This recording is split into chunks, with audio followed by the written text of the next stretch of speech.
నమస్తే. ఈరోజు మన స్టూడియోలో ప్రముఖ ఆధ్యాత్మికవేత్త ఆస్ట్రాలజర్ ముల్లపూడి సత్యానుమూర్తి గారు ఉన్నారు. ఏప్రిల్ మాసంలో వృషభ రాశి వారి పరిస్థితి ఎలా ఉండబోతుందో గురుగారు మాట్లాడడం తెలుసుకుందాం. నమస్కారం గురుగారు. నమస్కారం గంట. ఏప్రిల్ నెలలో మరి వృషభ రాశి వారికి ఎలాంటి ఫలితాలు ఉండబోతున్నాయి గురుగారు? మనం ఫస్ట్గా శ్రీ విశ్వావసునామ సంవత్సరం నూతన సంవత్సర శుభాకాంక్షలు నీకు ప్రేక్షకులందరికీ కూడా చెప్తున్నాను. తర్వాత ఆదాయం బాగా ఉంది వృషభ రాశి వారికి.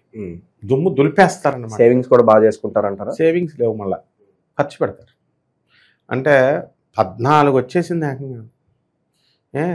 అంటే 14 అంటే నెంబర్ కాదు అక్కడ కావాల్సింది. అక్కడ ఎక్కువ ఉందా లేదా, ఒకడేమో 11 అంటాడు, ఒకడు 14 అంటాడు. ఇలా పెద్ద స్కేలెట్ కొలిచినట్టు అవన్నీ ఏం కుదరవు అనమాట. ఆదాయం బాగా ఉంది, ఇక ఇవేమో తగ్గినాయి ఖర్చులు. తర్వాత ఆరోగ్యానికి ఏమీ ప్రాబ్లం లేదు. ఒక వృషభ రాశి వాడికి బ్రెయిన్ స్ట్రోక్ వస్తుందని చెప్పాను నేను. రవి నిమ్మగడ్డ అని గూగుల్ చేస్తే చాలా అమెరికాలో వచ్చేస్తుంది. వాళ్ళ నాన్నకి 4 నెలలు ఇక్కడ ఉన్నాడు. మన జ్యోతిష్యంలో మన ఛానల్లో చెప్పే జ్యోతిష్యం మేడం వాళ్ళందరూ ఒక చోటే ఉంటారు, తిరిగారు అంతా కలిసి బాగా. సార్ మీరు వెళ్ళకండి సార్, మీ ఫాదర్ దగ్గరికి, మీ ఫాదర్ డేంజర్ ఉంది అన్నాం. జస్ట్ ఆయన వెళ్ళి 4 నెలలు పాపం ఇక్కడ గడిపాడు. 4 నెలల తర్వాత వెళ్ళాడు, ఫాదర్కి బ్రెయిన్ స్ట్రోక్ వచ్చిందని. అక్కడ అమెరికాలో ఇలా ల్యాండ్ అవగానే ఫోన్ వచ్చింది.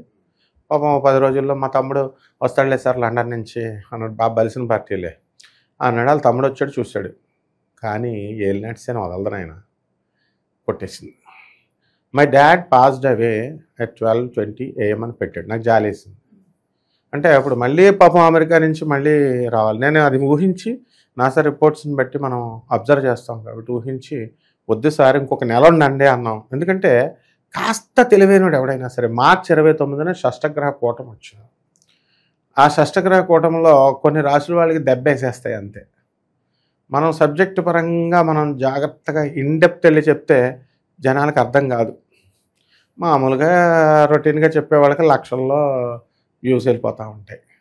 కాబట్టి ఇందులో ఏంటంటే నాయన, ఈ యొక్క వృషభ రాశి వాళ్ళకి రోగాలు అనేటటువంటి మానసికంగా అశాంతితో ఉంటాయి.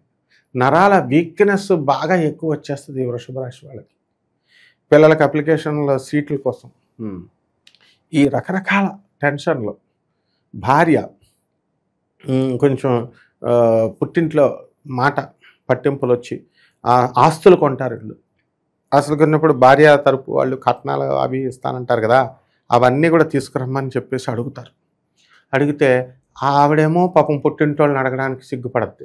ఎందుకని ఆల్రెడీ ఈవిడ తమ్ముడు దొబ్బేశాడు ఇలా ఆస్తి బామ్మర్దులు. ఇదంతా కల్తీ యుగం నాయన. మనమేమో కల్తీని విడదీసి చెప్తేనేమో జనాలకి అర్థం కాదు.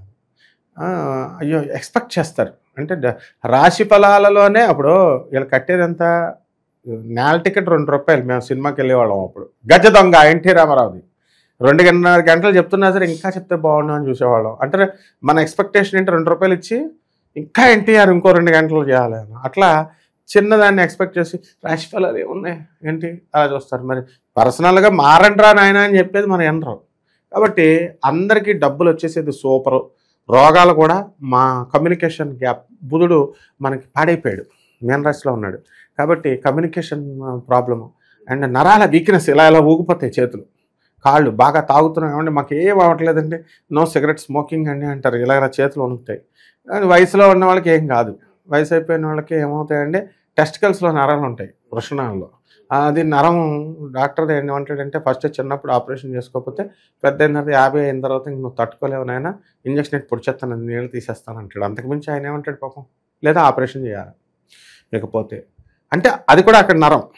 ఇవన్నీ ఇలాంటి ఎరెక్టైల్ డిస్ఫంక్షన్ ఇలాంటి రోగాలు వచ్చేయడానికి అవకాశాలు ఉంటాయి. వీళ్ళు ఆర్థికంగా బాగానే ఉన్నారు కదా గురుగారు, మరి ఏదన్నా వ్యాపారాలు పెట్టుకోవాలనుకుంటారు, మరి ఏ వ్యాపారాలు బాగుంటాయి అంటారు వీళ్ళకి? వ్యాపారాలు ఆల్రెడీ పెట్టేస్తారు వీళ్ళు, అందులో డౌట్ లేదు. మనం చెప్పేదాకా ఆగుతారు అనుకుంటున్న వాళ్ళు నలుగురు యూట్యూబ్ ఇలా తెస్తారనమాట. ఎవడేది చెప్తాడు అలా 10 మందిని అడుగుతారు, 10 మంది గురువులు వీళ్ళకి. ఆల్రెడీ నేను చెప్తాను చూడు, ఏం పెట్టబోతున్నారని అడిగావు, ఏం పెట్టేశారన్నది చెప్తాను చూడు. వీళ్ళంతా మన ప్రేక్షకులందరూ కంపేర్ చేసుకో. మనం కిరాణా షాపులు పెట్టేశారు, హాస్టల్స్ పెట్టేశారు, ఫుడ్ ఇండస్ట్రీలు పెట్టేశారు, బెట్టింగ్ యాప్లు వాళ్ళు చెప్పారని చెప్పి అవి చేసేసిన వాళ్ళు బొక్కల్లోకి వెళ్ళడానికి కూడా రెడీగా ఉన్నారు. ఇప్పుడు వృషభ రాశి వాళ్ళు బొక్కల్లోకి వెళ్ళాలి. అండ్ బట్టల వ్యాపారాలు పెట్టేశారు, లిక్విడ్ వ్యాపారాలు పెట్టేశారు, కెమికల్స్ వ్యాపారాలు పెట్టేశారు, రైతు తెగ సంపాదించారు. ఎవరా ఎందుకంటే మన దగ్గరికి వచ్చి అండకుండా రాముడే అప్పుడే 5 ఎకరాల ల్యాండ్లో అప్పుడే వేసేసి ఇచ్చేసేస్తున్నాడు. పుష్పాచలేశ్వర స్వామి గుడి కడతాను నేను అని చక్కగా అన్ని చెట్లు అన్ని వ్యవసాయం గోశాలలు అన్నీ పెట్టేస్తున్నాడు. ఇక్కడే తెలిసిపోతుందిగా మనకి వృషభ రాశి వాడికి ఎలా జరుగుతుందో. సో చాలా బాగుంది అసలు వృషభ రాశిని ఇంకా మనం చూడక్కర్లేదనమాట. విద్యార్థులు నిరుద్యోగుల పరిస్థితి ఏంటంటారు? ఈ ఏళ్ళు కొంచెం చదువులో కొంచెం పర్వాలేదు, 50-60% మాత్రమే. ఇంకా ఎక్కువ కష్టపడి చదవాలి వీళ్ళు. మరి ఇంకా మళ్ళీ గురుడు కర్కాటక రాశిలోకి వచ్చినప్పుడేమో డౌన్ అయిపోతారు, ఆటోమేటిక్ ఫ్రెండ్స్ దగ్గరికి వెళ్ళిపోతారు. వీడియోలో ఫ్రెండ్స్ నీకు ఈ మధ్యన తెలుసో తెలీదో, అందరూ కూడా ఇంతకుముందు మనం లైబ్రరీకి వెళ్ళి పుస్తకాలు చదువుతాం, లేకపోతే ఫ్రెండ్స్ ఇళ్ళని కంబైన్ స్టడీస్ చేస్తాం. ఇప్పుడు ఒకటి వచ్చేసి కాఫీ షాప్. మా పిల్లలు కాఫీ షాప్కి వెళ్తారండి, అమెరికా స్టైల్ అనమాట. వాళ్ళు వెళ్ళారంటే ఇక్కడ జూబ్లీ హిల్స్ కూడా వచ్చింది. 15 ఏళ్ల క్రితం 12 ఏళ్ల క్రితం పెళ్లి చూపులు సాధారణంగా కాఫీ షాప్ లో జరుగుతున్నాయి ఈ కాలంలో. వీళ్ళు కాఫీ షాప్ తల్లిదండ్రులే పంపిస్తున్నారు దగ్గరుండి. ఏమంటే కాఫీ షాప్లో చదువుతారండి అని. ఓహో సరేనమ్మా కాఫీ షాప్ చదువుకోమన్నాను. కాబట్టి ఆ విధంగా ఈ విద్యార్థులు అంతా కూడా వీళ్ళందరికీ కూడా వృషభ రాశి వాళ్ళకి వద్దంటే ఉద్యోగాలు వచ్చేస్తాయి. ఆ ఉద్యోగాలతో పాటు పెళ్ళిళ్ళు కావట్లేదని బెంగ అవసరం లేదు వీళ్ళకి. పెళ్లి చూపులు చూడకుండానే వీళ్ళకి అందరికీ కూడా చక్కగా వరులు దొరికేస్తున్నారు. పెళ్లి చూపులకు వెళ్ళక్కర్లేదు, అంటే లవ్ మ్యారేజెస్ కామన్ అయిపోయినాయి అనుకో. So it's fantastic. So love మ్యారేజ్లు బాగా కలిసి వస్తాయి అంటారు మరి రాశి వాళ్ళకి? లవ్ మ్యారేజ్లు ఎప్పుడు కలిసి అడుక్కోవడమే. పెద్దోళ్ళు చేసిన మ్యారేజ్ ఏమో చెప్పట్టుకొని అడుక్కోవాలి, ఇదేమో బొచ్చట్టుకొని అడుక్కోవాలి వివాహాల వల్ల. ఎక్కడంటే mutual respect, mutual understanding and mutual affinity ఉండాలి, మ్యూచువల్ కాన్ఫిడెన్స్ ఉండాలి. Who had this confidence, who has this 3 qualities? Even the educated people also they doesn't have these qualities. కొట్టు చేస్తున్నారు వాళ్ళు. పెళ్ళి ఎందుకు చేస్తారండి? కామం కోసం చేస్తారా? సంతానోత్పత్తి కోసం చేస్తాం, ఏదో 1-2. మీ ఇంటికి చుట్టాలు వస్తారు, పేదవాళ్ళు వస్తారు, నువ్వు గృహస్థాశ్రమంలో ఉండి నువ్వు మొగుడు పెళ్ళం కొట్టుకోకుండా నువ్వు వచ్చేటటువంటి వాళ్ళకి ఆతిథ్యాన్ని ఇవ్వు అని చెప్పడం కోసం చూస్తాం. కామా తురానా నా లజ్జ నా భయం అని. నీకు ఇంటర్మీడియట్ చదివిన పిల్లలు వస్తేనేమో హాస్టల్లో వేసేస్తావు 10th క్లాస్లో. మీరు భార్యాభర్తలు ఇద్దరునేమో ఇక్కడ ఒకళ్ళొకళ్ళు రొమాంటిక్గా ఉంటున్నారు. ఇది సరిపోకుండా మళ్ళీ హస్బెండ్ ఫ్రెండ్స్ లేకపోతే వైఫ్ ఫ్రెండ్స్ పార్టీలు, ఈ కల్చర్ వచ్చేసింది కదా ఇళ్లలో. వచ్చేసి వాళ్ళ ఫోన్ నెంబర్లు వీళ్ళు తీసుకోవడం, వీళ్ళ ఫోన్, దానికోసమే పార్టీలు పెడుతున్నట్టు ఉంది. పెట్టి నెంబర్లు తీసుకొని this is what is actually happening. ఈ విధంగా అక్రమ సంబంధాలు ఈ విధంగా ఎక్కడికెక్కడికో వెళ్ళిపోతున్నాయి, కాపురాలు విచ్ఛిన్నాలు అయిపోవడం. అండ్ ఇక్కడ కావాల్సింది ఏంటంటే బయట వాళ్ళకి ఎంట్రీ ఉండదు, ఇవన్నీ వాళ్ళల్లో సర్కిల్లో వాళ్ళకే. సో వాళ్ళ కర్మకు వాళ్ళే అనుభవిస్తారు. అండ్ తప్పుని నిలదీసి నాయన జాతకం చెప్పండి అంటే నువ్వు కోటీశ్వరుడు అవుతావు, నువ్వు 4 బిల్డింగ్లు కడతావు, నువ్వేం రూపాయి మాకు ఇవ్వవు, మేము మాత్రం నీకు అన్నీ ఇంకా తృప్తి ఉండదు, ఇంకా చెప్పాలా. సో నువ్వు చెప్పేది నువ్వు చెప్పడానికి, నీకు అనుకూలంగా చెప్పడానికి ఇక్కడ జ్యోతిష్కులు రెడీగా లేరు కదమ్మా. శాస్త్రం ఎలా ఉంటే అలా చెబుతాము. అండ్ శాస్త్రాన్ని కూడా వీళ్ళు డిఫైన్ చేసేస్తున్నారు. వీళ్ళు శాస్త్రాన్ని ఎలా, ఒకడేమో వచ్చి తంత్ర జ్యోతిష్యం అంటున్నాడు, ఇంకోడేమో క్వాంటమ్ జ్యోతిష్యుడు అంటున్నాడు. ఉన్నాయేమో రీసెర్చ్ చేసేస్తే 9 గ్రహాలే ఉన్నాయి, 27 నక్షత్రాలే ఉన్నాయి. తర్వాత ఏమో ఇంకోటి ఏంటి 12 జోడాక్స్ అని 12 రాశిలో ఉన్నాయి, అయ్యే ఉంటాయి.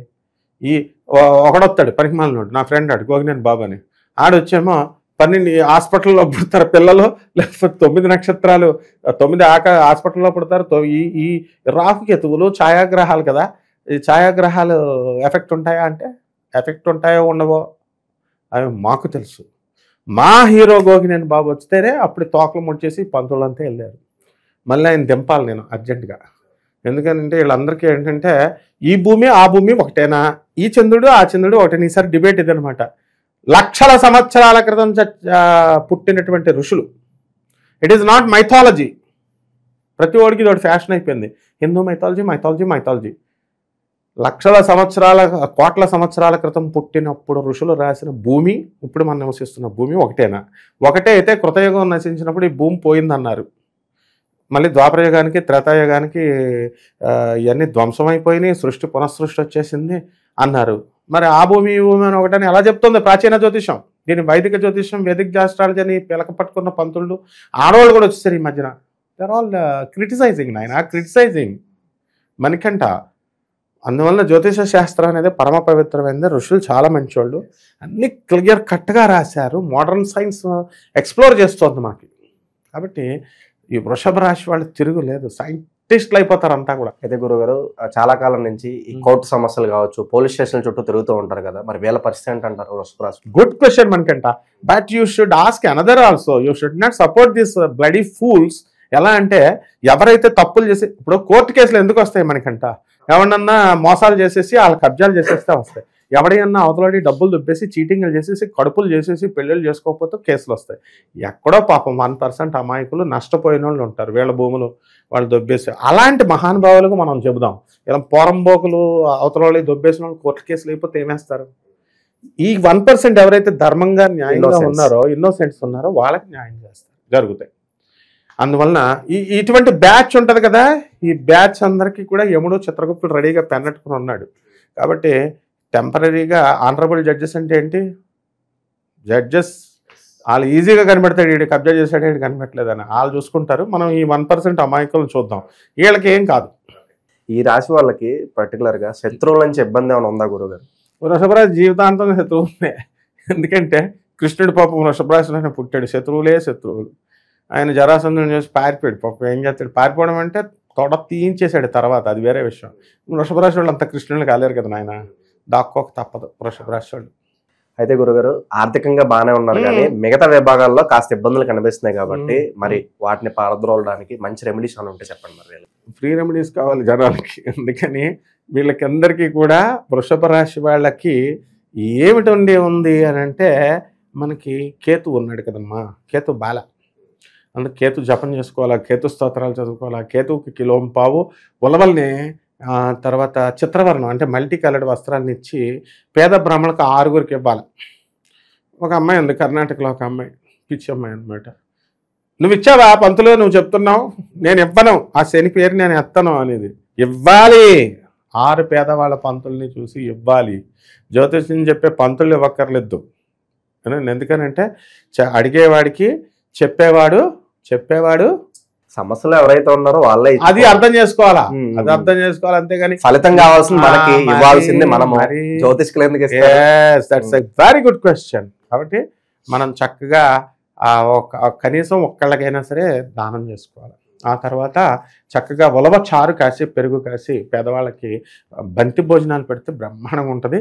అండ్ మేడి చెట్టు ఒకటి చూసుకొని మేడి చెట్టు చుట్టూ నీళ్లు పోసి దానికి 108 ప్రదక్షిణాలు చేయాలి.